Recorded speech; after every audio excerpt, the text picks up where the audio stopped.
welcome to Movies, Films, and Flicks. I am Mark Hoffmeyer, and joining me is a man who is currently riding a rad wave. It's John Levingood. Surfboards were not made for me, man. I need those super long boards. That way it's easier for me to balance and it can take my weight. You need a paddleboard to surf on. I need one of those boards that you see like on TV or on magazine covers where it's the dude with like 6 of his dogs all on the board, those super long boards on the wave. But I need the dogs not because it looks cool and hard, but because they help stabilize the weight of it and keep me from going. So the dogs are doing all the work. Right. Oh, I love it. I gotta tell you, so Escape from L.A., it was released in 96. Oh, and also, man, this is our 300th episode. 300 and just 275 we did Escape from New York. Yeah, now we're doing Escape. Every 25th episode or in between, we'll do a Kurt Russell movie. And when I watched this movie in 96, I was jazzed, dude. I was 14. I think either my mom bought me a ticket and dropped me off, or they just let me, because I was there enough, they sold me a ticket. I went to go watch it, and I was already a big fan of Kurt Russell. You know, I was a huge fan of, like all the Stargate, Backdraft, all those movies. Captain Ron, I just adored all those movies. And watching this was kind of a weird thing for me because at 14, I wasn't quite picking up on the whole satire of it all. Mm-hmm. And I wasn't, the vibe, the cheeky vibe didn't set in with me. And it's quite violent in the beginning when they're throwing knives into people. Those plastic surgeon people in Beverly Hills kind of freak me out. And I ended up really liking it, but I remember going basketball and just a few other out there bonkers ideas. But then the more I think about L.A. and the more I've been reading about it, New York's huge, basketball's huge in New York, but in L.A. you got the Lakers, you got the Clippers, you got the big basketball scene, you have the surfing.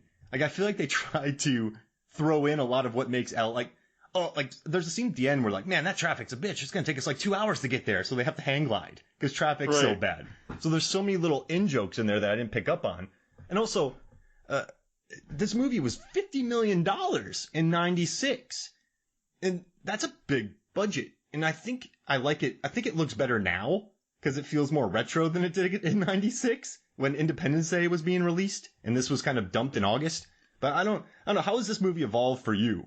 I know we're jumping right into it, but this is really weird. So in 275, remember I had reflected how I had thought that I had seen Escape from New York like a dozen times, when really I had seen bits and pieces of it a whole lot, and I was merging Escape from L.A. and Escape from New York in my memory, even though I know they're two different movies. And what's funny also is, having watched it recently, there are things about it where I swear to God, this movie feels like it was made earlier than 96. Yeah. Oh, absolutely. Right? A lot of the scenes, the hang gliding action scene, just the way that they kind of forced that to work. I didn't notice that it didn't seem so crisp back then. But now I watch it, I'm like, this scene, it looks like they absolutely did not have enough money for what they wanted to do. Mm-hmm. So I guess in my life, in like the last 20 some years, I'm seeing clips or bits, folding laundry or flipping through the stations, but while I'm pre-gaming with some friends in college, when I come home from a bar and I fall asleep watching something, when it's a lazy Sunday afternoon, you pick up a movie halfway through. I feel like most of the time I was probably actually picking up Escape from L.A. and crossing it with New York. And so now that I've watched Escape from L.A. 2 times start to finish in the last week, I'm realizing that my memory of Escape from New York really was a scene for scene kind of grab bag of both movies. Mm-hmm. I remember Escape from L.A. having a basketball scene. I remember Escape from L.A. having the submarine to get to the island. But I remember Escape from L.A. I'm sorry, New York. New York for both of these. I remember Escape from New York having a basketball scene, which it didn't have. I remember Escape from New York having the submarine, which it didn't have. But I remember Escape from New York having Stacy Keach, which is funny because even though I know this is 96, I'm like, he looks young. I can see why I made that mistake so many times, even though I'm later seeing him in like, other movies older. So this was really interesting to me. I feel like I haven't seen start to finish Escape from L.A. since within 5 years of it came out. I've seen a lot of pieces of it. So this was interesting for me. Like, my relationship with this movie isn't what I always thought it was. It was always kind of a lie, a happy lie merging the two movies. It's so weird, man. But yeah, so I don't know. You say something, 'cause I'm just starting to short circuit. I was going to jump in, but I thought you had something there. What I think is interesting is Escape from New York didn't have that much of a budget. So remember how we said they had to location scout and find the most rundown area possible, and that's when they shot in St. Louis, and that added an interesting level of authenticity to it. But with this movie, they shot 70 nights, days of nights, which would... I've talked about night shoots on the podcast before, and the most I've ever done in one sitting was 2 weeks, and that almost killed me. I can't do this again. But this one did 70 nights, and it had a much larger budget. So they filmed this in California on backlots, and they spent a lot of money to recreate the production design that they paid nothing for in Escape from New York, which is interesting.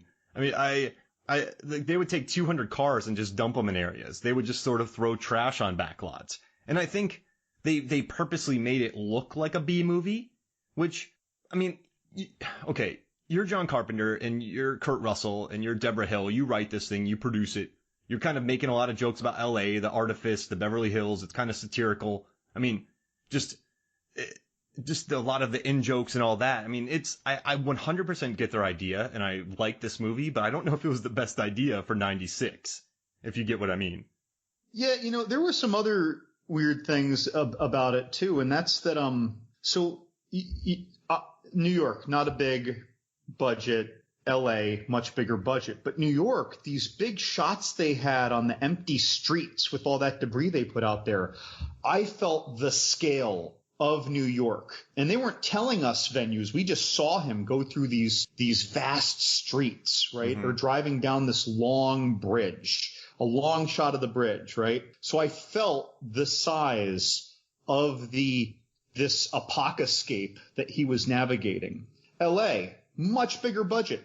But clearly all of it was sourced for effects. Yeah. Because all of the sets, all the motorcycle shots were pretty close. You just see a motorcycle and a car or two cars. You never see this long sweeping shot, a long cinescape of land. You don't see the train yard from New York. Remember the scale of that?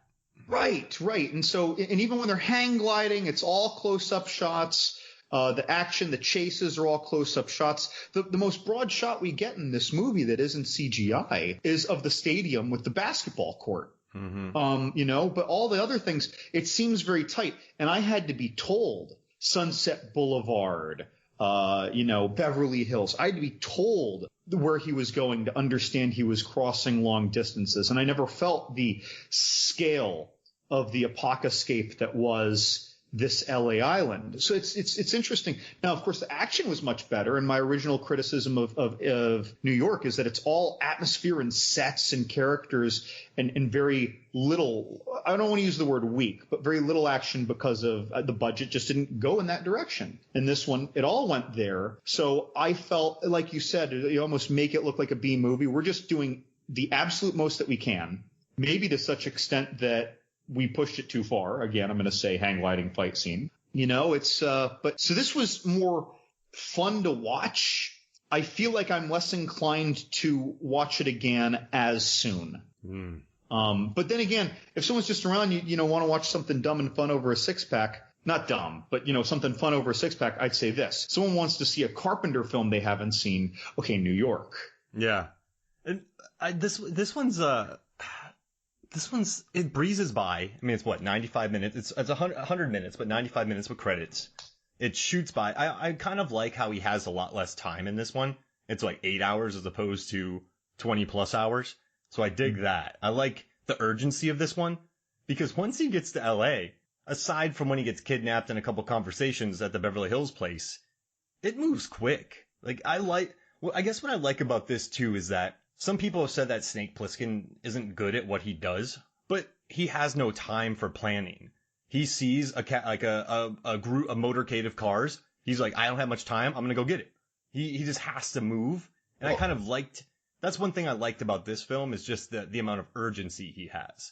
Like he is a gunfighter and, well, at least one time a bank robber that we know of, mm-hmm. who is being put in these infiltration, recon, and rescue missions. This is not a skill set he has. Yeah. His skill set is that he has balls that probably don't fit in his leather pants. That still fit him from the last movie. His original outfit still fit him, which I love. When we first saw him, my first question that I wrote down here was, how old is that leather jacket? Yeah. He's been wearing, oh yeah, I mean, at least, 96 and then 79? Yeah, that's an old jacket right there. Right. Hey, you buy it well. But also, one thing too I like about this version of Snake Plissken is, I like when he's in the submarine and Stacy Keach. It's like, slow down, hotshot. And he's like, you slow down, dickhead. I'm the one dying. And there's a scene where this guy comes out to, have words with him and he just shoots him. He has this Bangkok rules gunfight with these henchmen who actually stick to the rules and he cheats. I like his lying. Like he just lies to everybody and uses them to kind of get what he wants. But I don't know, I just love just his style. It's different in this one. It's more jaded, I guess, more bloodthirsty. But he murders folks in this. I mean, that guy was going to try to throw a knife at him, but he has wanton regard for no regard for life. I was baffled by one thing, and I guess it's just, a screenwriting ploy, but he had every chance to kill Cuervo at about 70 minutes into the movie, and he just grabbed the case and ran. Yeah. And I'm like, with all of his other killing that he's doing, what? This makes sense. It would have taken an extra second. Cuervo was on the ground. He manhandled Cuervo. In hand-to-hand combat, he manhandled him. Oh, yeah. And Cuervo just had the knife. Hits. Yeah, it was a hit. It was a brawl and all, but that was like 5 hits to 1 for Snake. I loved watching the extras run around in the background during their fight while the hang gliders were dropping grenades on them. I have a question, because you criticized this a lot. Did they know what to do with their arms? Well, yeah, they actually looked... The extras weren't bad in this movie. They were authentic. But it was just funny watching people run around the background with no bombs going off. It was just kind of extras sprinting everywhere. Like they're just running from point A to point. It's like one of those shoot 'em up games where it just gives you multiple opportunities to shoot at them in a first person shooter. And also, one thing too is, I don't remember that article I wrote, a few years ago about 4 years ago about the bonkers, how it's like a brilliant bonkers film. Right, like 5 reasons why Escape from L.A. is bonkers brilliance or something. And I still kind of a bonkers masterpiece. And that may seem like hyperbole, but I love in this movie, though, how Snake is on a treadmill, he plays basketball, he surfs, he's on a motorcycle, he's in a hang glider, he's in a submarine. He lands his hang glider perfectly on Cuervo Jones. His basketball scene, no one had ever won it. He really drilled that shot. I love seeing Bruce Campbell in here. And Bruce Campbell's one of my favorites, seeing him, but it's just such I love the Big Trouble in Little China reunion with all the guys from the gangs. I even wrote down how many of those guys in Hershey's squad were from Big Trouble. I feel like it's at least 3. Yep. So Stuart Kwan, James Liu, Al Young, Leo Lee, and Gary Toy and Al Young pop up. And it was the Chang Seng and the Wing Kong uniting to help in Snake. So both sides of the gangs helped him out. But I guess I think this happens to me, John, is I get very defensive sometimes when I feel, and this isn't right because it's objective, but I think a lot of people missed the point of this movie. And I don't know if the point is right or wrong what Carpenter did, but it's purposely cheeky, man. When Snake is surfing, there's surf music playing. Like, this movie is tongue in cheek. This is not, you know what I mean? This is not I feel like they did what A Knight's Tale did. Oh, yeah. Remember how a lot of people are like, that's so stupid, these songs didn't exist? It's like everybody involved in the film knows that these songs didn't exist in medieval times. What, Bowie? Bowie didn't exist back then? Right. It's like, but that was a cool, that was like one of the cool songs that your parents listened to that you got into when you were a teenager, when that came out in like 2000 or 2001. Like, that made sense to include that. Makes sense to include these fun songs. It's stylish. They're not trying to make high art. How many characters? So I know Arnold was around before this, Clint Eastwood, which he patterned himself off of in this. But Snake in this movie, he also flies a war helicopter easily and, gets out of there. How many modern, after 96, you start having Triple X and you start having The Rock flying every vehicle and flying every boat known to man. I guess Commando, I guess that didn't really happen.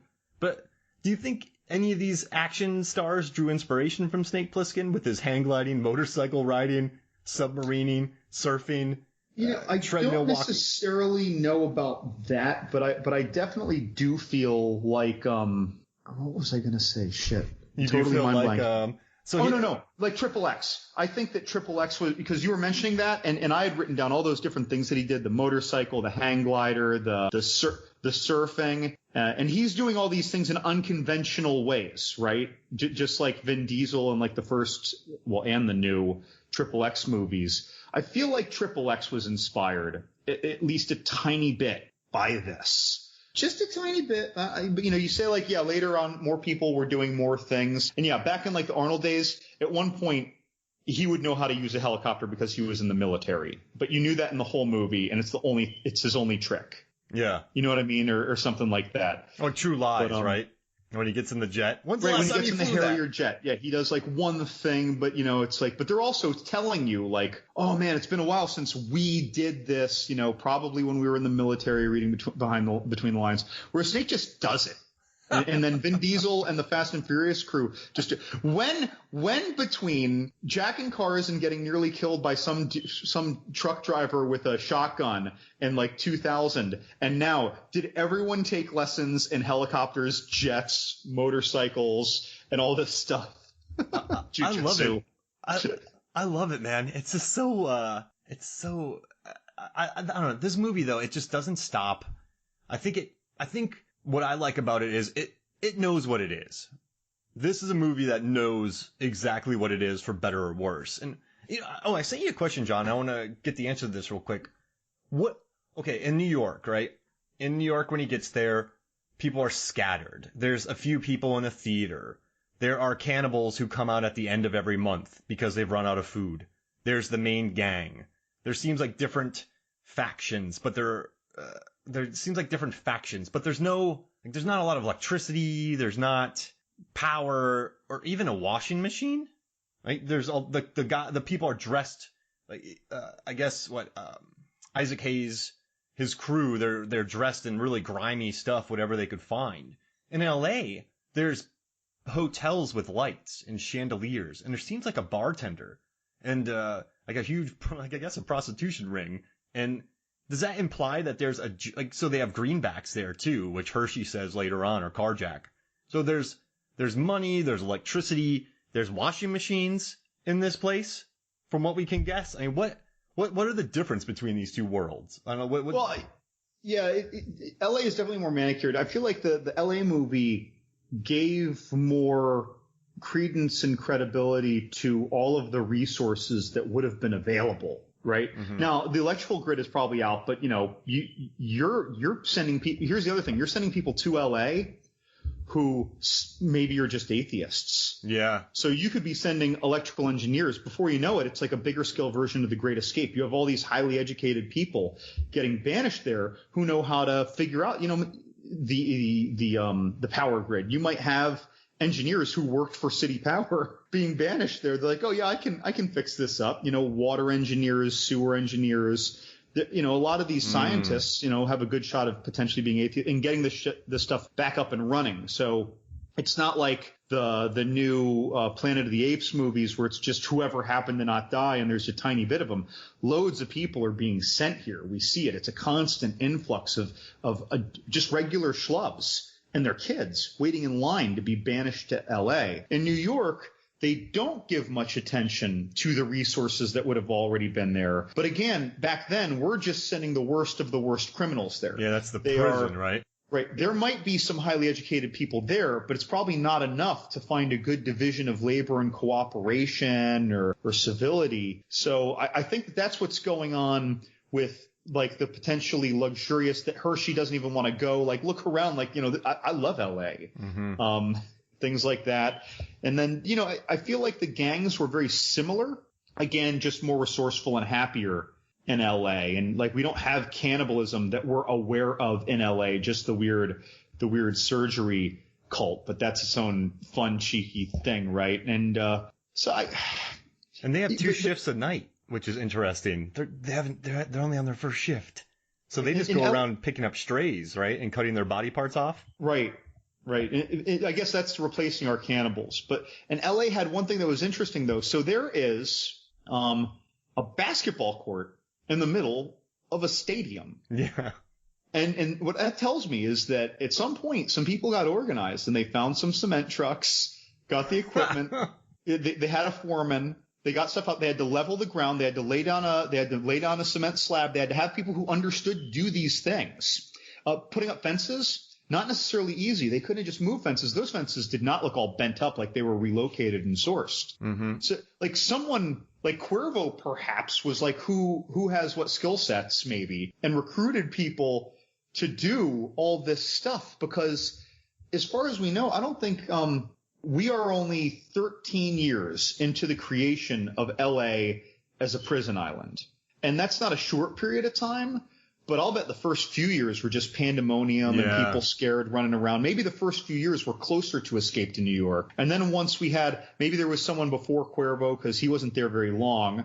There was someone before and Cuervo overthrew him and eventually he sourced things together. But someone had to get that basketball court is no major feat. But when you just think, if you wanted to build that, you're probably looking at a couple $1 million bill, right?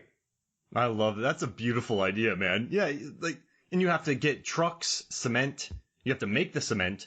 I mean, I guess if the island broke off, there would be some cement around. But yeah, and the fences, they're never, the guys surrounding it with machine guns who would most likely shoot each other. Yes. No, of course. They don't hit the fence with their bullets. So that means they must have perfect aim. I can't criticize them too much because John Wick 3, remember that, the woman with the shaved head? Yeah. When they executed her, it was like 4 men making a square and they all shoot very at the center at her. And so even that movie pulled that trope.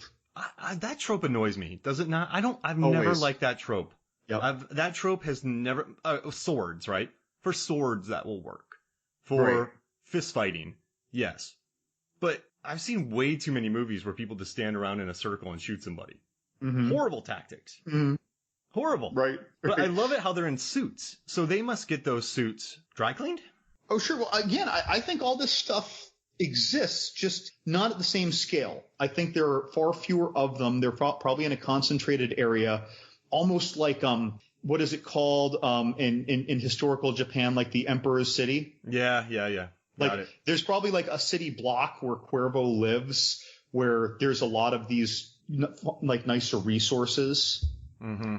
But I'll bet people have working irons. Like you found an iron. The surgeon had electricity in his lair. And it looked like it was vacuumed. Just plug it in. What's that? It looked like everything was vacuumed. Right? It was clean. Yeah. And they got to keep things sanitized in there. Because you don't want to just put gross body parts on someone and get them infected. They don't seem to be about that. Like, I have a question. Why doesn't Cuervo just walk?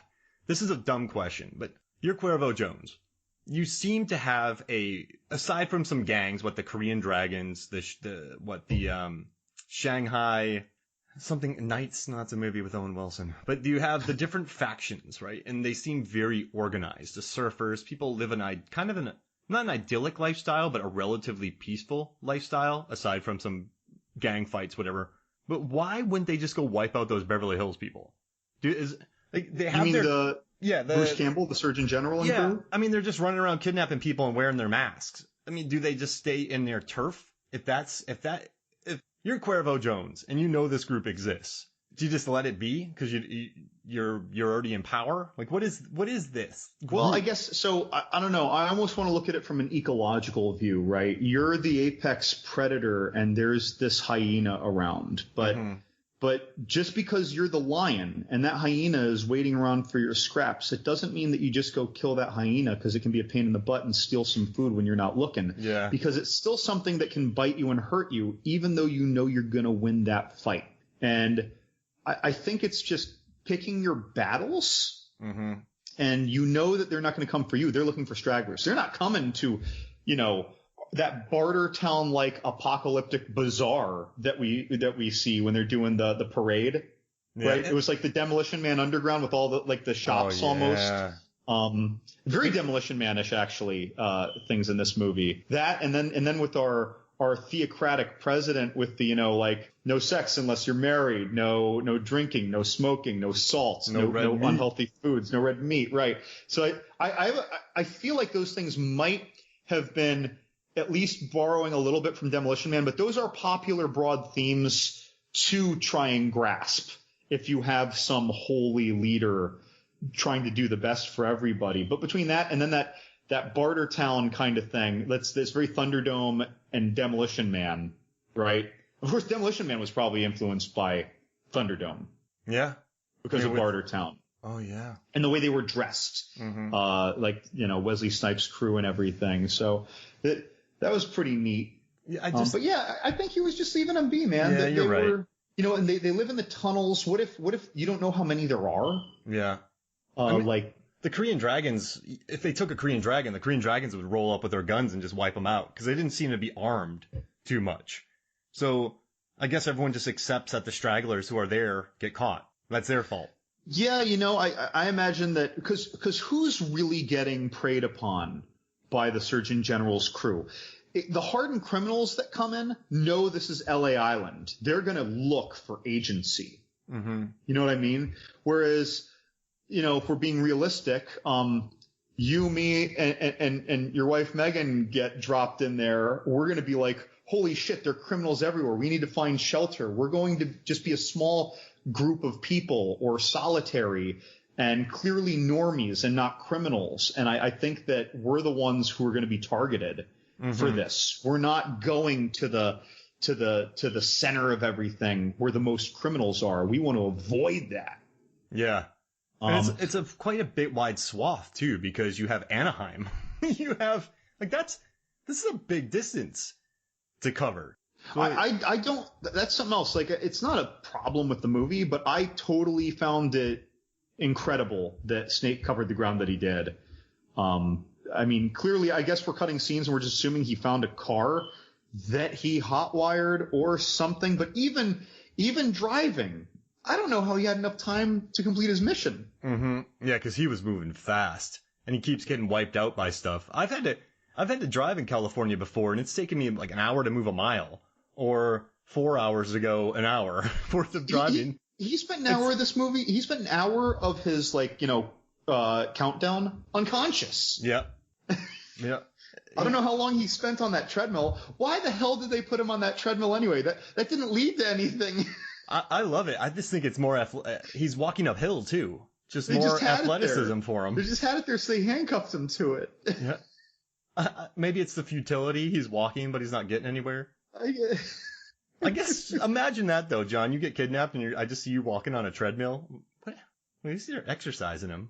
Meanwhile, I'm watching some dude give his his cabal rant. I can't think of the actor's name right now from True Lies. Yeah. Cuervo Jones is dropping that. It felt like that with Schwarzenegger in the back, handcuffed, watching him do that. So this is random, but we both bought the Shout Factory Blu-ray, which wasn't loaded. I was kind of bummed about that. But I do like the story that the Cuervo Jones, the actor, George Corafas, he told about how the way he got the job was he showed up already in character and just started yelling during the rehearsal. And there was a bunch of people outside working, secretaries and clerks working. And he's like, "This is going to get loud, everybody." And he slammed the door and just started acting out the scene like that. I love it. And he also said that this movie was very satirical. And he thinks that's why it has a cult audience now, because there were certain people who got it, if that makes sense. There was people, okay, I'm on this. And also, I was listening to Bruce Campbell talk about this, and Rick Baker did the makeup. Academy Award winner Rick Baker did the makeup, the special effects makeup on this, and it took him 5 hours to get that done. But Bruce Campbell said that Kurt Russell as a number one was perfect because he was on set, he was positive, and he had been. Bruce Campbell said that there's two types of people. So when you're a child actor, two things happen. You either start selling cocaine in Miami, or you become like Kurt Russell and you just been there, done that. If there's mistakes, you just don't care. And I kind of loved how he said that. So I don't know, anything proving that Kurt Russell is cool on set makes me happy. But I dig it. No, I think jumping to another subject, the one thing I liked a lot about the Blu-ray is the guy who did the special effects was talking about it. And they said at the time, all these special effects were so new, and no one really knew what they were doing. So that's why the special effects were bad, because this guy just went, yeah, I know what I'm doing. I can film people surfing. He's like, there's a surf park in Texas where people just surf. We can go film that. Then we'll put Kurt on a stationary surfboard and we'll shoot it. And everyone went, oh, okay, that sounds great. And then they started doing it and they realized how hard it was. So that surfing did not look natural. No, yeah, it looks bad. And so he was saying like he went to a surf park and then they just couldn't make it work in there. So the guy said that there's a lot of issues with the special effects and he took the blame for some of it. He just said that it was too advanced for what they were doing. And I thought that was kind of a funny story that all these years later, he's like, yeah, I messed that up. That was my on the note of the special effects, remember when they're in the lair of the Surgeon General and there's a tray with a bunch of eyes, except instead of being eyeballs, it's like if you cut a 1-inch radius around the eye and then pull that off, the eye comes with it.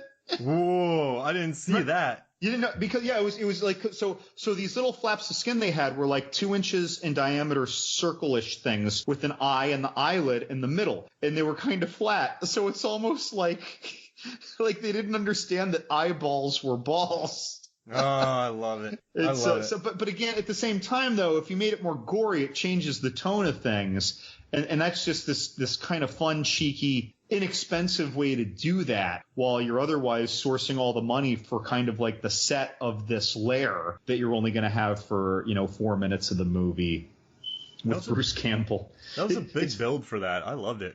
It was funny hearing Bruce Campbell too. I'm like, wow, you even sound young. And then I'm like, oh right, this is just a few years after Army of Darkness. Yeah, young Bruce Campbell. Because we best know Mark, we best know him from the Wizard World conventions. And of course, we know like 60-year-old Bruce Campbell, whose voice is deeper. And, he's, I'm not saying he wasn't a man, but he's just different. He seemed more more mature and manly now. I don't know how to put it. It's not like he wasn't manly back then. He had a deeper voice. I love that they made his chin bigger.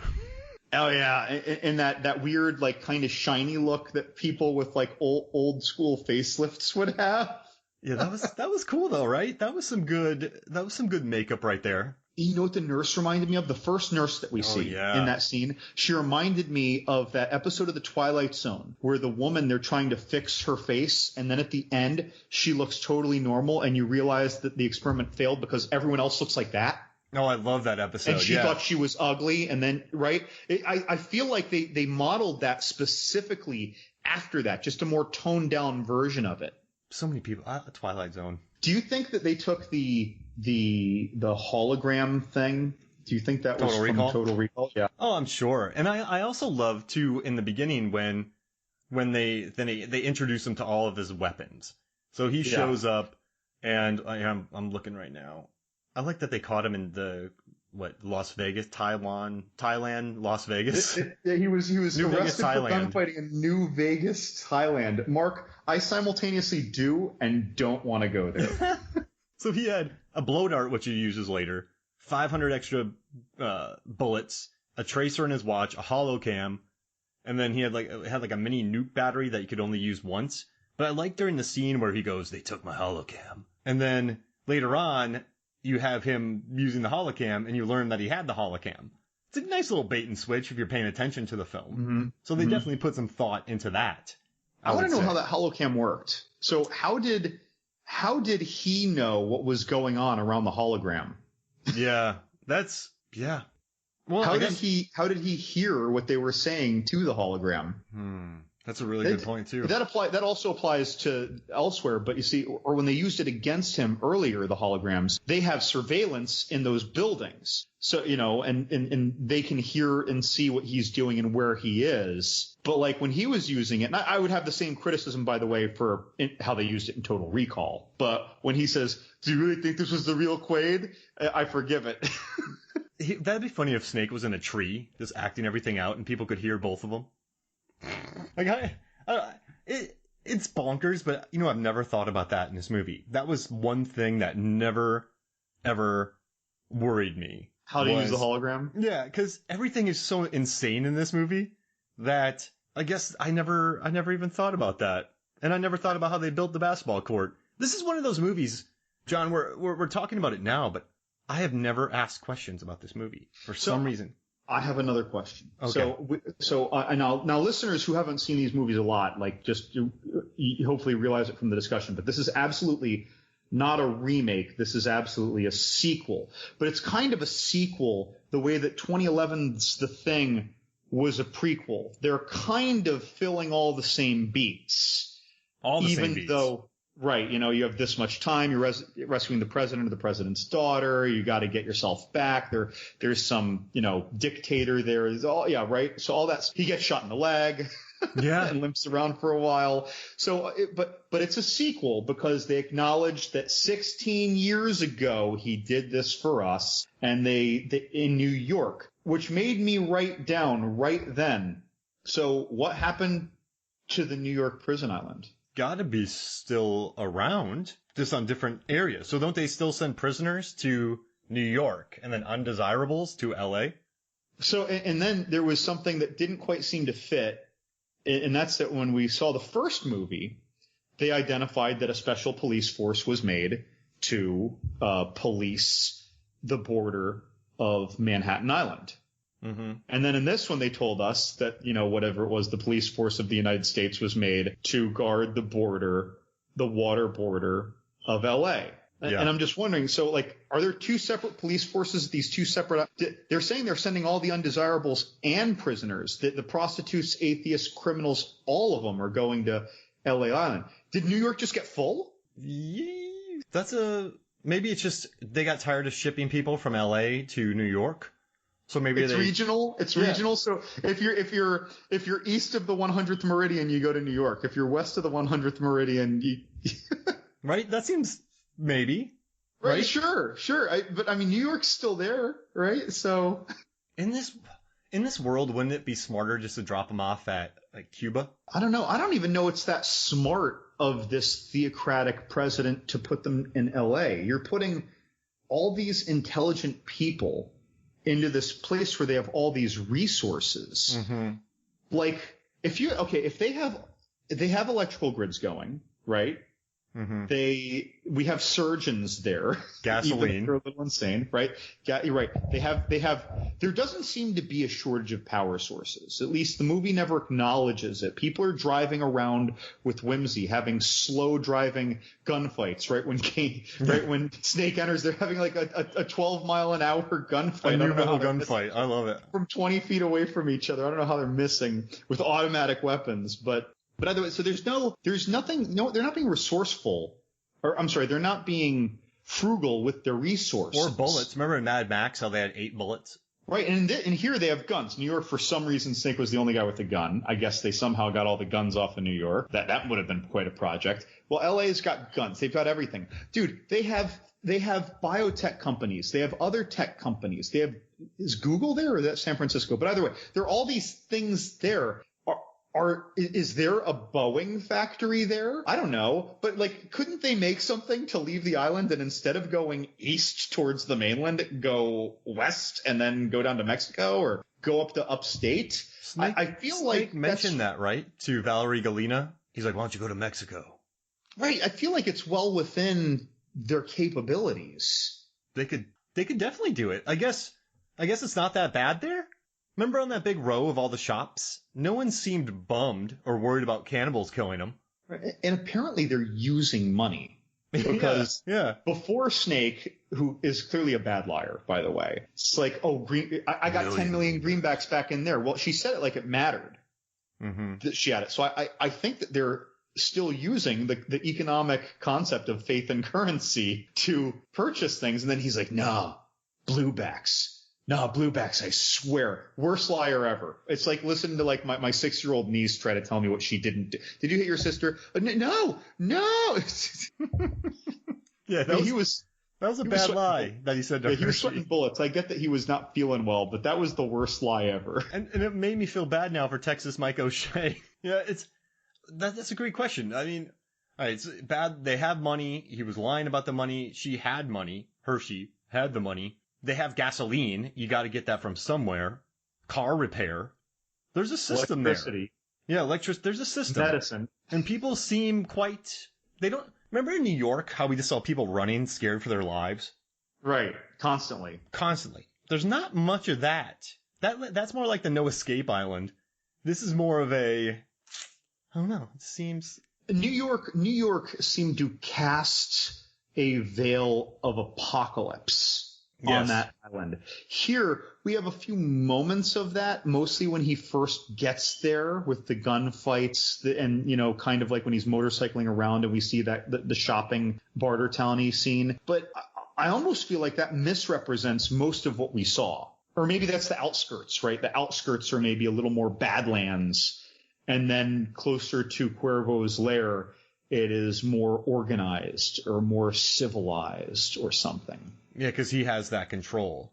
But I mean, Hershey was not excited to leave. She has money, and she loves L.A. She wasn't enthused to leave until she was assured that they were bluebacks, a different currency, perhaps the currency of America now. And maybe the idea was that whatever money they had was no longer good in the real world. Oh, but we'll each get $1 million in real world money, not L.A. Island money. Oh, well, now we're willing to go.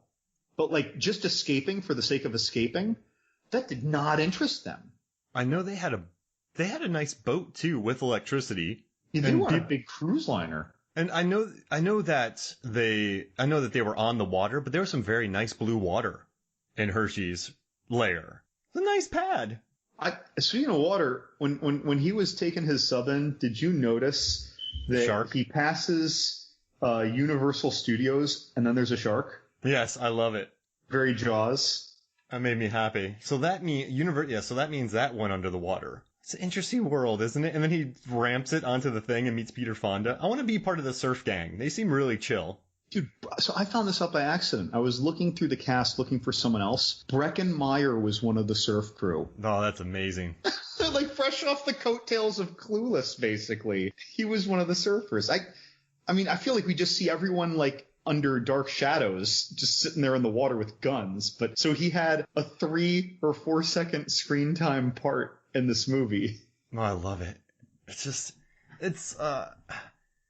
They seem like the chillest guy. I don't know why he parked his dune buggy in a place that was going to be wiped out, though. Yeah, he clearly had a lot of dune buggies because he knew that thing was going to get trashed. He could have climbed down there. If you can waste dune buggies, your life is pretty good. Although he also is talking about it like this only happens like once a year or something like that. It almost made me think of a smaller scale version of Patrick Swayze before he gets captured at the end of Point Break. Like he doesn't even know if he'll survive this ride, but he has to do it. Maybe that was kind of an implication that I don't think was clearly conveyed. But he seems to have made it, right? He made it. I mean, I think he's done it before. But they made it sound like this is not a regular occurrence. Mm-mm.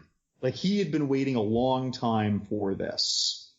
Maybe he sacrificed a dune buggy to the water gods. Could be. What if that dune buggy hits you when you're about to go surfing? Dude. Oh, that would be tragic. Dune. And I gotta tell you though, man, people complain about this surfing scene all the time. But I love it. He just catches up to Steve Buscemi's ride, jumps on it. It's absurd. But it's... Absurd is the word, right. It's purposely absurd. Oh, it makes me happy. I think that's fair. I think it's fair to just say that. Like, it's not right to be upset with it. Can we talk about the president's daughter? Utopia? Who, right, and what a deliberately ironic name to give her when they're sending her to the not really a POC escape, now that, I've really watched it and thought about it, of L.A. But, dude, she has been in like every show that you watched, like every sitcom or sitdram that you saw in like the late 80s and 90s. Right? She was Rayanne in My So-Called Life. She was in every episode of Drexel's Class with Dabney Coleman. She was in like a couple episodes of Beverly Hills 90210. I think she was in an episode of The Wonder Years. She's been in like 15 shows for at least a couple. Baywatch. Mm-hmm. Like... She's been in a lot of stuff. It's funny. I just watched a couple episodes of My So-Called Life in the last month because a friend of mine from high school, and of course we're in high school from 95 to 99, we obviously watched that. That was our time to watch that show. So I just did it on nostalgia. So when I watched this movie, I'm like, she looks familiar. I go and look it up. It's like, that's Rayanne. AJ Langer. And she's still a party girl, just like in My So-Called Life. And it's kind of interesting too. This is another thing that makes me wonder about this island there, because Cuervo keeps dressing her up in all these insane outfits, but she has a bedazzled Cuervo jacket. Right. Yeah, I saw that. So that means that there are people bedazzling Cuervo jackets on this island. At least one. Yeah, at least one. At least one. There's a bedazzler on this island. That makes me happy. He's got one of those those jeweler's guns that just punches the fake diamonds on the back. She has an interesting arc though. So she's obviously controlled by her father. She has that pin on her, like with the chastity pin. She's just a loner who retreated to herself. Her dad's probably no help. She meets Cuervo. She goes to this island, very naive, gives him this, but then she kind of quickly realizes she helps get the box from Map to the Stars Eddie. Then she just she's like, this is terrible. I got to get out of here. I don't know. I like the character evolution. She's this young kid who gets duped, but then realizes how bad it is and wants out. And it's not a terrible. I also like when he's like, she'll never shut up, and then she's like, what are you talking about, Cuervo? Later when she decides that she wants to leave, which is a funny thing that she doesn't really decide that until she realizes that a slime ball, like the character played by Steve Buscemi, could be so important to Cuervo. Only in this crappy world could a Map to the Stars guy. It's interesting because he's replacing him. What? He's replacing our Ernest Borgnine taxi driver from the original, and that was a very sincere, kind character. Very Borgnine-y. And now we're replacing him with this yet more kooky, more shady, more of a Cuervo loyalist kind of guy. Who's a good shot, and who kills him at the end. Yeah, it's weird that he kills Cuervo. Yeah. Oh, sorry, go for it. No, I was just, but back to the girl though, but then she wants to leave and he's not clear about his mission but then she reads between the lines, but then he's like, screw it. We're going to take you anyway. Why did she come back of the helicopter towards the end? And they captured her, but I'm a little off because I feel like he dropped her off a good distance away deliberately. So was there just a patrol unit that happened to find her, or was she trying to follow to see what Snake was doing carelessly and then got captured? I mean, she seemed like a really sheltered kid, so I don't know if she has too much of a... Also, I just want to, before we get to that, she steals that prototype really easily. If you're a government facility with a prototype that can shut down the world, lock and key. Well, again, from True Lies, with one turn of this key. Yeah. What key is that? This key right here, and then you just see Eliza Dushku disappearing. I assume something like that happened. Yeah, that's funny. I love that scene. Like the president's there, like with his family, saying with this device during a press conference, and then she grabs it and scrambles. I feel like that happened. Maybe he just knew she would be caught, and there's so many people around the area because he slipped that little thing in her. He slipped that disc to her that had the Map to the Stars. Maybe he spotted a patrol. Yeah, he knew she was going to be caught, and he told her to leave in a certain spot. He knew, I don't know, this isn't going to be The Hunted with Benicio del Toro. She's going to get caught pretty quick. So I was talking about that, and then you were going off, you started to mention Steve Buscemi taking out Cuervo. Shot him right in the chest. And then, he shot him in the middle of the sternum. With a bullet, not a BB gun. And he stumbles back, and then as if he's totally fine, continues to shoot that bazooka rocket launcher thing unfazed. It seems in this world, bullets don't mean much, because Snake forgets about the bullet in his leg. Which he didn't in the first movie. In the first movie, he had good integrity to the leg injury. He was limping the whole time. Yeah, this one, he just forgets about. So maybe in this one, in L.A., bullets aren't as vicious. Could be. They're made out of aluminum. There it is. That's how they have so many. It didn't even go through his sternum. That's what it is. It just hurt a lot. Yeah, it took the breath out of him and then did that. And then there's a rocket launcher gag. It was It was Map to the Stars, though. He's like, hey, come back and get me, Snake. He can't believe that. Who's going to rule this now? Is Map to the Stars going to own this thing now? Or does no one like him? I assume there's some tough guys who are like the alpha toughs of Cuervo's who will try, but don't have the leadership skills, so it'll crumble. I think it's just going to be kind of like a Game of Thrones of tough guys with mediocre leadership until one rises up. But I think eventually the real criminal mastermind will get another mastermind will kind of get deployed to L.A. Island and will kind of take over. I want this TV series. Who takes over after Cuervo in this show? Because you know that world's going to get crazy. Sure. Oh, man. Okay, so... Well, it's going to be war, actually, because everything's shut down. How do you feel that hang glider gunfights compare to jet ski action scenes? Okay, I am much more about hang glider action scenes because I don't know how they were floating for so long. I really don't know. But I think if you wipe out on a hang glider because you're attached to it and fly into a building, Dunsky. But if you're on open water on a jet ski, you're fine. So I'm more about the hang gliders in this world than I am about jet ski action scenes. Those hang gliders were going so slowly that it reminded me of going to Universal Studios in the 90s. And like some of the rides you go on where there's like the Terminator 2, thing where it's like it's rigidly turning and shooting at you and something flies by like that's on a rail from the ceiling. So it really felt like a higher tech version of a Universal Studios ride. Whoa. Like that, it was nostalgic for me. Because at first I was like, this is dumb. I swear. At first I was like, this is so stupid. And then I thought of that and I'm like, I just started smiling at it. It's just so audacious, man. We have never seen anything like that before. Well, the Ewoks did it in Return of the Jedi. And they also, Kurt Russell and them base it on the flying monkey attack in Wizard of Oz. Right. But I love it, man, because I've never seen it before. It was entertaining because when Snake would turn his torso to shoot the gun, his legs would pivot like fishtail in the matching direction because of how he was in the harness or whatever. Oh, I love it. It's so insane that they did it. I'm just glad they did. How were all the people shooting up at the hang glider people missing when they were going so slowly? They missed thousands of times. These people the people on this island have terrible aim. Apparently. That gunfight earlier in the movie, this fight, they miss everything. Jeez. Hey, so how about this? Let's take a quick break, and then when we come back, we will talk more Escape from L.A. We'll be right back.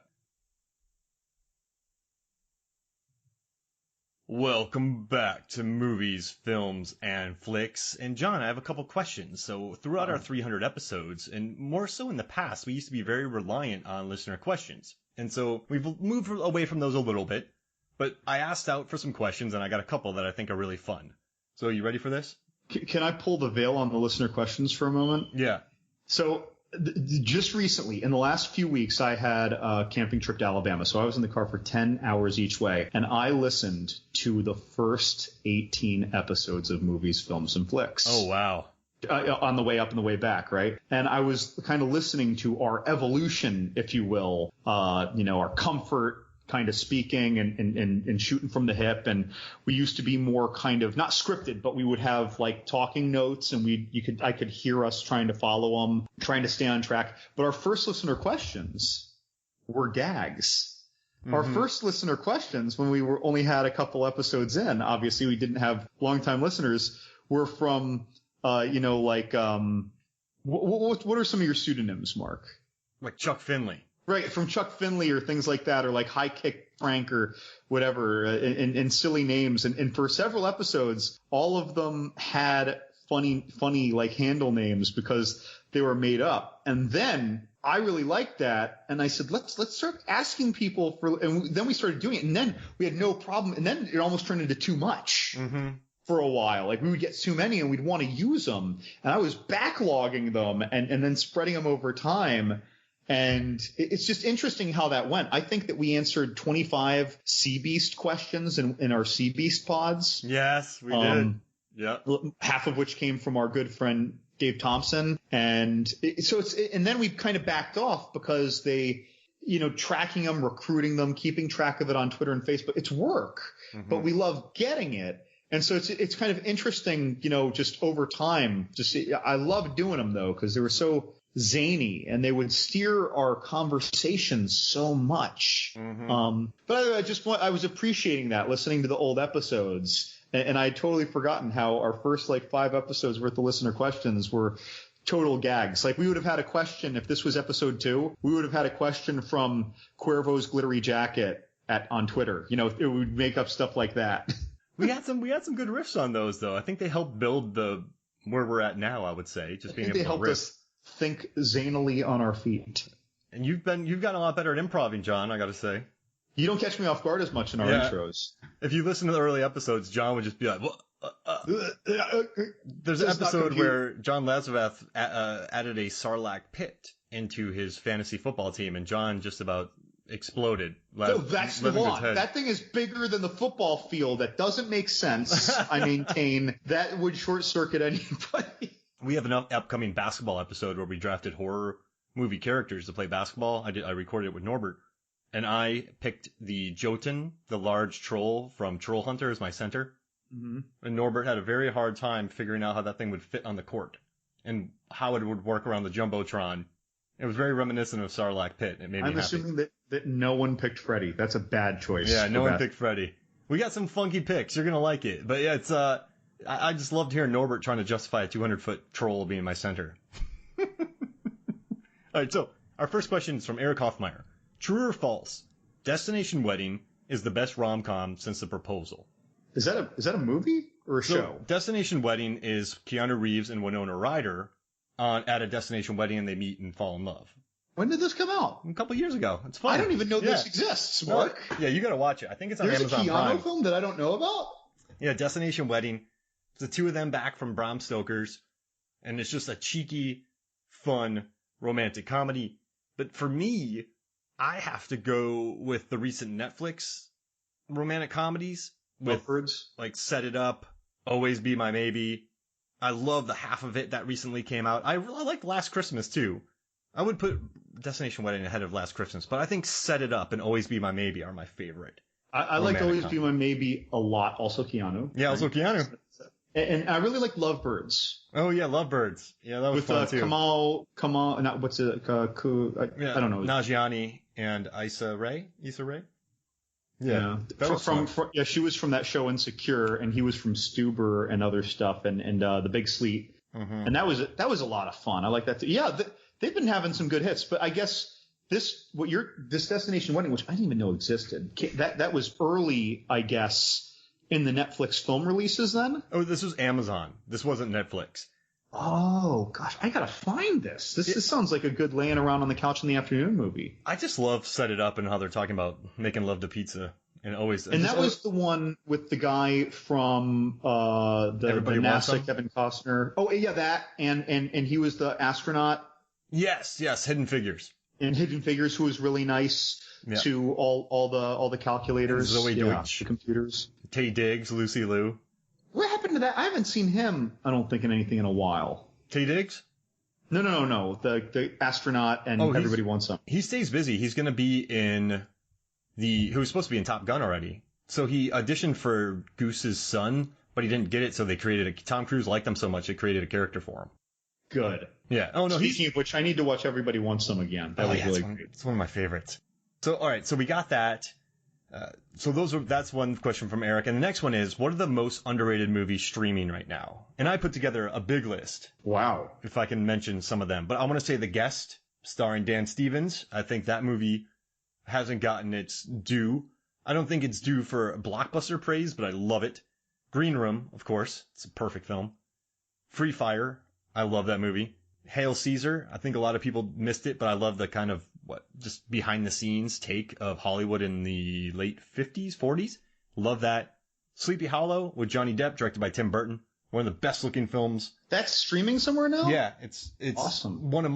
It looks beautiful. The Endless, which we adore. I adore. Good Time. That's the Safdie's movie before Uncut Gems. The Death of Stalin. Love that movie. The Last Black Man in San Francisco on Amazon Prime. The Handmaiden, Amazon Prime. Goon, which is streaming everywhere. Mud, directed by Jeff Nichols. Love that movie. And About Time is streaming as well. So those are my underrated streaming movies that are out right now.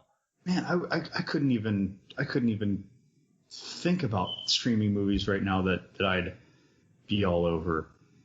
Yeah, it's just, I guess if I had, Haywire I have in here. I guess if you're going to watch one that you might not have heard of, just for me, I would recommend The Guest, Goon, and Haywire. And I still have not seen The Guest. The Guest, Goon, or Haywire. Those are the three. And you not recently, in the last couple months, you did a Haywire Final Fights episode, which I quite enjoyed. Yeah, with Megan. Yeah, we love that movie. I mean, Gina Carano, Steven Soderbergh, he loved watching her run, so he just gave her an extra running scene. It makes it so funny. I forgot how much I liked that movie until I was kind of recounting your recollections of it and thinking, oh, that's right, I did. Oh, that was awesome. Yeah, that beach fight was great. Oh, yeah, like she dismantled Ewan McGregor on that beach. That must have been exhausting on that sand. I do remember thinking the fight on the sand, like, that would be terrible. Fighting on the sand after running across sand. You're going to fight you're running for your life in the sand, and then you are fighting for your life in the sand against someone who you're going to try and beat. But you assume that you're going to lose this. Mm-hmm. That's why you were running for your life. And the futility of that. He kept trying to run. And his kind of feral fighting, Ewan McGregor. I love that fight. J.J. Perry did that fight. He's a great stunt choreographer, stunt coordinator. He's also worked on Captain America, Civil War, Mortal Kombat. The dude's done some amazing. He was second unit on Bloodshot. So, I mean, that guy's done some awesome Haywire. But those are my three. Those are what I would recommend. Gina Carano needs to be in more movies. She's found a great home on Mandalorian, which I love. Right. Mandalorian's wonderful, but I feel like we and she were done a disservice when she didn't get, even if they were more minor movies, more leading roles. Like, yeah, sure, we also saw her in Fast 5, but I want to see her do more. She has a movie with Cam Gigandit? Yeah, Gigandit. She has to save him. She has to save him.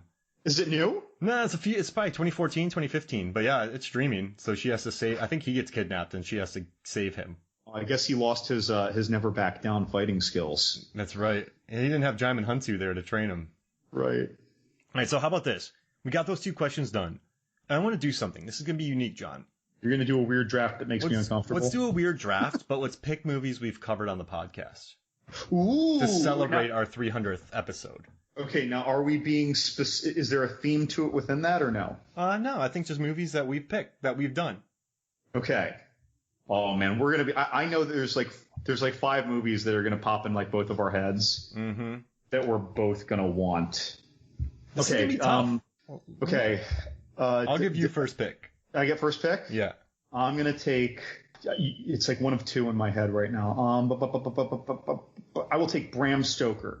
Ooh, yeah. Bram Stoker's Dracula. Well, then I think you know what I'm going to pick. Are you going to take Event Horizon? Yeah. Jeez, that was the other one I had in my head. Because those are 2 of our really popular episodes, so I like doing that one. I'm going to take The Babysitter, which is a great movie that's still streaming because it's a Netflix original.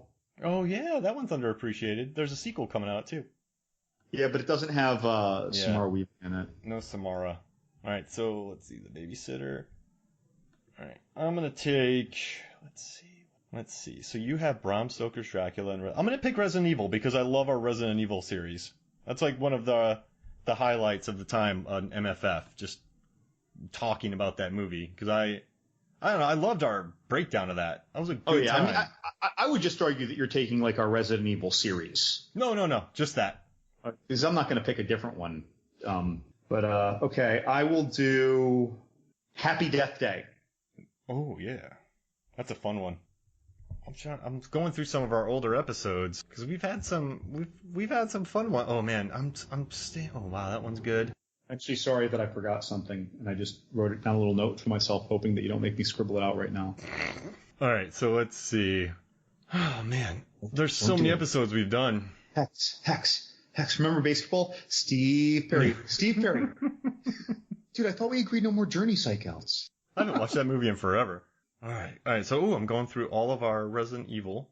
We have so many episodes, it's not even doing it anymore. I really enjoyed that Bram Stoker's Dracula. Let's see. Ooh, we did Mayhem. And Belko together. And Belko, Office yeah. Horror. That was a good one. I know I'm taking forever, guy. I know I'm taking forever. That was especially good because they sent me the Blu-ray for free with all my Belko experiment pens. I showed my lab technician that because he's really into horror. He just started like 6 months ago working with me. I showed him that pen. He's like, whoa. I'm like, oh my God, someone else who would think it's cool to have Belko experiment pens. That movie's gnarly. Upgrade. I'm taking Upgrade. Oh, that's a good one. That's good. Okay. All right. So I suggested really though, because I don't want to pick one because you took the Resident Evil series. I'm taking the Final Destination series. There it is. Which one? Do you want Final Destination 5? Do you want the series? I'd say 5. Okay, Final Destination. Yeah, if I'm picking one specifically, I'm picking 5. Oh man. All right. Would you take Resident Evil 1 or the final chapter? You meant original Resident chapter. I mean, I'll take 1. I love 4 and 5 the most, but I like 1. That's where we started. I just like how final chapter tied it together so much. Yeah. So there's so. Oh no. Oh. All right. I'm really torn for my last pick. We did The Happening, right? Oh, dude! I listened to that with my lab technician. That was a lot of fun listening to that. All right, I'll take The Happening. We did our Mark Wahlberg impressions. Hey, Plant. What happened to all the bees? All right, and you're up. Okay. All right. Now I'm sure that I'm glad I did not look at a list of our podcast episodes because I'd be short circuiting like crazy. I'm just going from memory. So I've got 2 things stuck in my head right now: Rush and Captain Ron.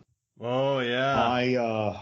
I mean, Rush was very emotionally, deeply satisfying to discuss those rich characters. And Captain Ron is a movie that I grew up loving so much. I don't have a Kurt Russell movie in here yet. I'm saying Captain Ron. Oh no, The Thing. No, I'm taking The Thing. Oh, that's over. It's all over now. I'm taking The Thing. How you see? Like I said, I wasn't looking at our list, so I wasn't thinking. Oh man, so you got The Thing. I mean, you got Rush, you got Captain Ron. I have one. I'm gonna take the Fright Night remake because I love that movie. We did that. That was a series we did. Yep. So listeners, we did in I think we did it in 2 episodes instead of 4. I think we did Fright Night 1 and 2, and then the remakes 1 and 2, or was it 4 episodes? What did we do? We never talked about Fright Night 2. No, it was 1 episode. It was 1 episode that we did. Okay, it was just Fright Night versus Fright Night. Mm-hmm.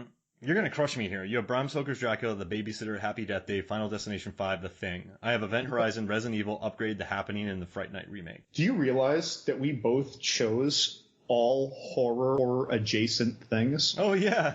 That was done on purpose. I mean, again, I wrote down Rush, I wrote down Captain Ron, but I just ended up going to the... Of course, that's what a lot of our stuff is. Mm-hmm. But, I mean, I think we had a good time with these. I think Bram Stoker's Dracula and Event Horizon were when we started kind of changing up a little bit. A lot more research, less questions, I think. Just exploring the movies real in depth. Right. So not it was bad before, but I think that was kind of like where we started going. And all right, so let's see. We did the draft. We did the questions. Let's get back into Escape from L.A. So, John, I'm going to ask you something. 3 favorite moments from this movie. Okay. 3 favorite moments. Okay. Just moments. Mm-hmm. All right. Remember when Stacy Keach is explaining to his colleague, the woman from California with a K, that Brazen. I can't think of her Michelle name. Forbes. Her. I mean, he's talking to her and he's like, yeah, he did this job for us 16 years ago in New York. Yeah, it's like, oh, he's a total animal. It's like, yeah. Like, what did he write? He wrote back in the good old days. And again, that made me think of so many times in the movie of Demolition Man when the old guy is explaining to Sandra Bullock, he was this kind of cop, he did this, that, and the other. And she says, it sounds more like an animal. He says, yeah, he's an old school, something like that. Yeah. Back in the good old days, cops were tough. And so it made me think of that. I really liked that scene, that line, just the good old days. Mm-hmm. Because it's also telling me that he's not fond of the theocracy they live in, even though he's a good company man representing it. When he said no red meat, like no smoking, no this, no red meat, it almost sounded like he wanted a steak as he was saying it. He wants all 3. I didn't feel like he was an acolyte for that. So that's one of them. Another one, I'm going to go to the end. And I'm going to say when Snake Plissken basically Fury Roads the world. Yeah, he does. When he puts in the code for the world and all devices are going down and Stacy Keach is like, you're going to send us back to the Ice Age. It's like, not really. I think you guys are going to be fine in, 10 or 20 years, but you're going to have a couple really bad pandemonium riotous Fury Road years first. So I love, because right when he did that, I'm just like, he just Fury Roaded them. He's so cold. There's going to be wars because all those people are attacking the shores. And I guess another favorite moment would be, I'm gonna split it with two related moments. One, the tray of eyes that don't make sense in the Surgeon General's lair.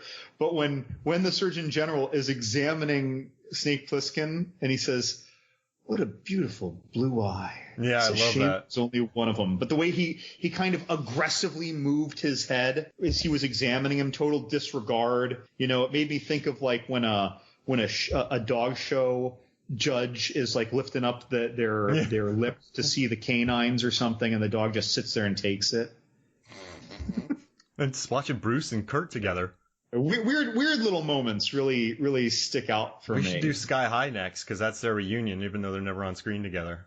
All right, my three are just quotes. So I love it when he's like, "Will you two be here? Wait, come to get me when I'm leaving?" They're like, "No," and he tries to shoot him, but he has all blanks in his gun. He was just gonna murder those two.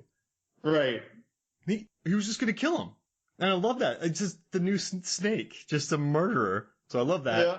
I like when he sees the team, the one guy strung up, getting knives thrown into him. He goes, "Hell of a team." That was so. You mentioned in the beginning how there were some brutal things, and like, yeah, when they were throwing the knives into that guy, I'm not saying that took me out of the movie. I'm not saying that was specifically out of place, but that's a little different from him randomly shooting people. Yeah, he just.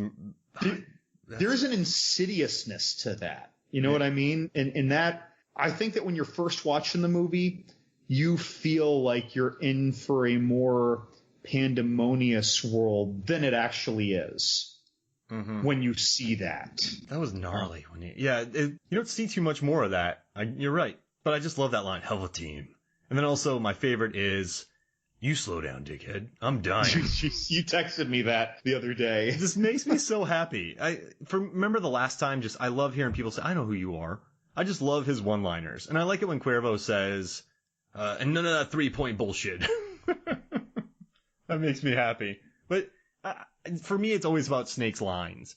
And in this movie, I just dig just all of the sarcasm of him. I mean, it retreads some things, but I don't know. I'd rather hang out with him than not. And also, that was interesting how Hershey was right about the virus 7, Plunicism 7 virus, when they said, she's like, "Yeah, that's not real. It's government." Yeah, bullshit. Yeah. I mean, it was bullshit, which makes me laugh. But this movie, man, it's bonkers. It's weird. They spent 70 nights shooting it. John Carpenter admits that his love of Snake kind of made them write a remake instead of a sequel, even though it is a sequel, because it is beat for beat. But I'd still rather spend time with Snake than not. And I do think they did something different. This one's real sarcastic.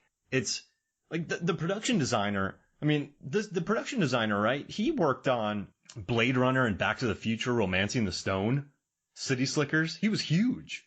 This movie had a pedigree. So the cinematographer, Gary B. Keeb, he did Prince of Darkness, They Live, Vampires, Month of Madness, Ghosts of Mars. He was Rob Reiner's guy for years.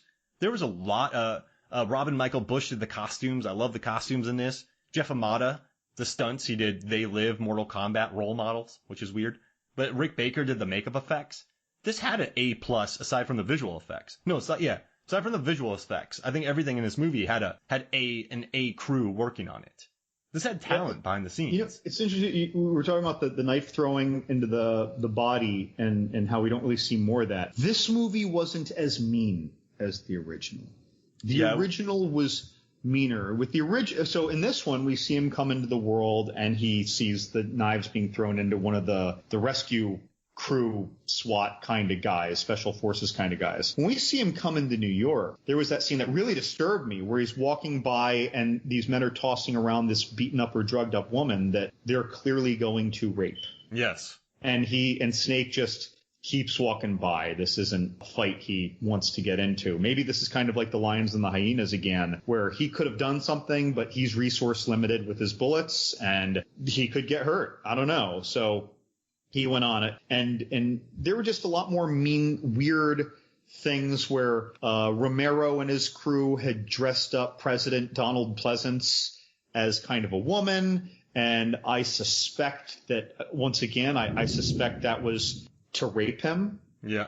And I think there was a reference of, you have no idea the horrible things they've already done to me. Mm-hmm. So again, there was a lot more meanness. And again, and instead of shooting hoops at risk of being shot mercifully for a death, he was fighting that giant barbarian of a man in the wrestling rink that they had set up, right? A rink. I don't know the term. Skating rink, wrestling ring. Maybe there's ice. I guess if there's ice on this wrestling ring, then it's a. So our original was mean. Not throughout, but it was meaner. And the woman gets dragged away and eaten. Remember, she's obviously going to get eaten by those people. Right. This one, there's very little meanness. And the meanness was done to someone who was already dead. Yeah. For all I know, he got shot in the head and he was out right away, right? Mm-hmm. So it's very different. But again, we're coming out of the exploitation era too, back in 1981. The prime early exploitation era. So maybe that was why that was. And then by comparison, it's not that mean for its time, right? I mean, you even look at 1978's Dawn of the Dead, not the whole movie, but the first 15 minutes. That is mean. Texas Chainsaw Massacre. Right. So again, it's not just that Snake is cheekier now. And what's funny is that he more readily kills now, but the movie isn't mean. The movie is fun. I don't mean to call it whimsical, but it's comparatively quite lighter. It's cheeky, man. It's a cheeky, sarcastic little movie, which I dig. And so I'm happy we covered this for our 300th episode. I mean, I own it now, and I had it on digital. Then I bought the Blu-ray. So I was surprised I didn't own it. Yeah, it's before I bought it here. I think I never bought it before because it just had no extras on it. So I kind of just thought, oh, well, I not do that. So that's why I bought the Shout Factory one. I think I just always assumed I own it because I'll bet that 5 or 10 years ago I could have bought like a Snapcase for $5.99, But I think because if I saw that on Amazon, I just would have bought it, except I didn't get up and go look at my movie collection to realize I didn't have it. One last question. Where do they get all the candles from? Someone's making them. Fair enough. All right, there it is. Someone's making them. I mean, they're making gem-studded leather jackets, and they clearly have a surplus of doll heads to decorate cars. Yeah, and they have treadmills in really nice areas with a lot of computers. I want to know about those doll heads because Cuervo seemed like a very manicured kind of South American dictator. Yeah. He struck me as like the Pablo Escobar or Che Guevara or whatever, where they probably live in a nice home, they care about their families, but they are revolutionaries, right? Or drug dealers or whatever the case for one or the other. He doesn't strike me as the type that would want. In fact, he strikes me as the type who might be repulsed by that line of creepy doll heads. Remember that along the edge of the windshield? Yeah, that was interesting. That was maybe just let his driver do his thing. I feel like the dude who does that is the dude who like hangs someone upside down and bone tomahawks them in half. You know what I mean? Like that was but it's still a funny thing. Like I see that and I snicker and it's a nice touch anyway. And by the way, is it me or did that I don't know, accountant who cheated on his taxes who was shooting the hoops right when Snake was getting there? That dude almost got it. He did. Yeah, he did a pretty good job. At the last second, he just missed it. So I want to know, was that accountant, did he have a pickup game of hoops at his local YMCA that he did twice a week where they're just this accountant's going to be, he's going to get 3 points. No, dude, he got 9 and he just missed the last basket wearing his tie. He had just got there and had to do it. Oh, man. If he had just taken off his tie and taken off that button-up shirt that was half tucked in, would he have done better? Would he have made it? Yes. That could have been distracting. Oh, I would love that. Tank top guy running around. There can only be one guy with the sleeveless shirt, though. But that guy did a pretty good job. And I like that when Snake makes the 10th shot and then you got Cuervo saying, shoot him. Cuervo's guys didn't. Yep. He went to do, and then the Utopia stopped him from killing him. Right. I gotta kill him. Yeah. The dude, there's honor there. They started cheering for him. Everyone loves Snake, John. Do you think that after Snake Fury eroded the world, that Stacy Keach was quietly happy because now he knew he could get a steak and there wouldn't be any cameras on him? Yes, absolutely. Because the world's going to be at war. And he could have sex with someone that he wasn't married to. Not that you should just pick someone randomly to do that, but I'm just like, he could do all the things that were on the no list. So no missiles will be able to be shot, right, during this time because all the electricity's down? Well, hold on. Like a bazooka, I don't think has any electrical components. Yeah, you're right. So, but they can't have helicopters or planes.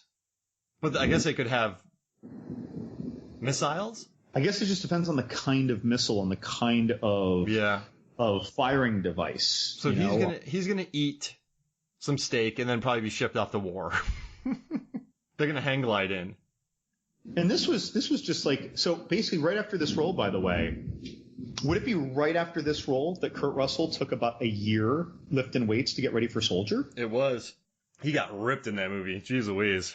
He got big. Because they were going to do that, and he ended up, that's why Paul Anderson shot Event Horizon. Because they were waiting on Kurt Russell. And then El Nino happened, they lost all their locations. Wait, so Event Horizon was just a filler film for him? Yeah, because remember how little time he had? That's amazing, though, that Event Horizon was essentially a filler film. That makes me so happy. I love it. It's such a great movie. Yeah, dude. Yeah, listen to that episode, by the way.